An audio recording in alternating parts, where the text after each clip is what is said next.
প্রায় হারিয়ে যেতে বসেছে তালের তৈরি এই মজাদার খাবারটি। মচমচে মুড়ি দিয়ে খেতে অসম্ভব ভালো লাগে। আমার বাবা খেতে খুব পছন্দ করতেন, আমার মাও বেশ জমিয়ে রান্না করতেন। খুব পছন্দের একটি খাবার হলেও আধুনিক যুগের অনেকে জানেই না এই রেসিপি কিভাবে তৈরি করে। তো প্রথমে চাল ভেজে নিতে হয়, ভাতের চাল, পোলাওর চাল বা আতপ চাল, যেটা নেবেন সেটা দিয়েই হবে, তবে পোলাওর চাল দিয়ে সুন্দর একটা স্মেল আসে। পোলাওর চাল একটু লবণ পানি ছিটা দিয়ে ভালো করে ভেজে গুঁড়া করে নিয়েছি আমি পাটায় বেটে। এরপরে একটা তালের পিউরি নিয়েছি যতটুকু লাগে। তো এরপরে 2টা এলাচ দিয়ে স্বাদ মতো চিনি, 1 চিমটি লবণ এবং ঘন করে জাল করে রাখা গরুর দুধ। গরুর দুধ হাতের কাছে না থাকলে পাউডার দুধ ঘন করে জাল করে রাখবেন। অনেক বেশি থকথকে, তাই উপর থেকে ঢাকনা দিয়ে ঢেকে ঢেকে জাল করবেন যাতে হাতে ছিটে না আসে। এরপরে দিয়ে দিবেন আপনার নারকেল কোড়া, তার সাথে সেই ভাজা চালের গুঁড়া আর ঘি।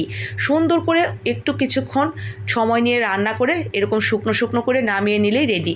যতটা মজার গরম গরম খেতে, ততটাই মজার বাসি হলে খেতে। অসম্ভব ভালো লাগে, একবার খেয়ে দেখবেন।